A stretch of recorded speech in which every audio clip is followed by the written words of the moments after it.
امیر المؤمنین ہارون الرشید نے اپنے خانسامہ سے پوچھا، آج کے کھانے میں اونٹ کا سالن ہے؟ اس نے کہا، ہاں موجود ہے، شوربے والا بھی ہے اور روسٹ کیا ہوا بھی۔ آپ نے فرمایا، کھانے کے ساتھ وہ بھی پیش کیا جائے۔ جب اس نے آپ کے سامنے کھانا رکھا تو آپ نے منہ میں ڈالنے کے لیے گوشت کا لقمہ اٹھایا تو جعفر برمکی مسکرایا۔ ہارون الرشید نے لقمہ رکھ دیا اور جعفر سے مسکرانے کی وجہ پوچھی تو اس نے کہا، امیر المومنین، مجھے کوئی بات یاد آ گئی تھی جو میرے اور میری باندی کے درمیان ہوئی تھی۔ آپ کا اس سے کوئی تعلق نہیں ہے، آپ کھانا کھائیے۔ ہارون الرشید نے فرمایا، تجھے قسم ہے اس حق کی جو میرا تیرے اوپر ہے، مجھے بتاؤ وہ کیا بات تھی؟ جعفر برمکی نے کہا، امیر المومنین، پہلے یہ لقمہ تناول فرما لیجئے، پھر میں آپ کو بتاؤں گا۔ آپ نے گوشت کا لقمہ پلیٹ میں رکھ دیا اور کہا، مجھے ابھی بتائیے۔ جعفر نے کہا، اے امیر المومنین، آپ اندازہ لگا سکتے ہیں جس اونٹ کا گوشت آپ کے مطبخ میں پکا ہے وہ کتنے کا ہوگا؟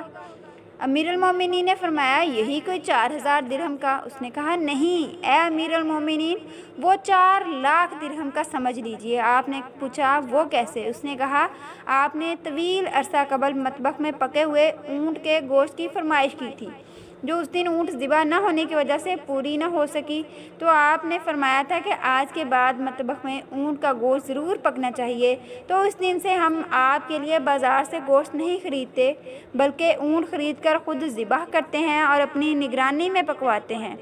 اس دن سے لے کر آج کے دن تک 4 لاکھ درہم کے اونٹ ذبح ہو چکے ہیں، لیکن آپ نے اس دن کے بعد آج ہی اونٹ کا گوشت طلب کیا ہے جو اب آپ کے سامنے پڑا ہوا ہے۔ میں اس لیے مسکرا پڑا کہ یہ لقمہ جو امیر المومنین نے کھانے کے لیے منہ میں ڈالا ہے وہ امیر المومنین کو 4 لاکھ درہم میں ملا ہے۔ یہ سن کر ہارون الرشید روئے اور دسترخوان اٹھانے کا حکم دیا اور اپنے آپ کو کوسنے لگے۔ اذان ظہر تک روتے رہے، پھر باہر نکل کر لوگوں کو نماز پڑھائی اور پھر واپس آ کر رونے لگے حتیٰ کہ عصر کی اذان ہو گئی۔ اس دوران آپ نے حرمین شریف کے فقراء میں 2 لاکھ درہم، بغداد کے مشرقی حصے اور مغربی حصے کے فقراء میں 2 لاکھ درہم، کوفہ اور بصرہ کے فقراء میں 2 لاکھ درہم صدقہ کرنے کا حکم دے دیا۔ پھر آپ نے عصر کی نماز پڑھائی اور واپس آ کر نماز مغرب تک بارگاہ الہی میں اپنی کوتاہی پر آہ زاری کرتے رہے۔ جب آپ نماز مغرب پڑھا کر فارغ ہوئے تو قاضی ابو یوسف بھی آ گئے۔ سارا دن بھوکا پیاسا اور رو دھو کر گزارنے کی وجہ پوچھی۔ آپ نے سارا قصہ سنایا کہ بیت المال کا اتنا پیسہ محض میری خواہش کی تکمیل میں بے جا صرف ہوا جس سے میرے حصے میں صرف 1 لقمہ آیا۔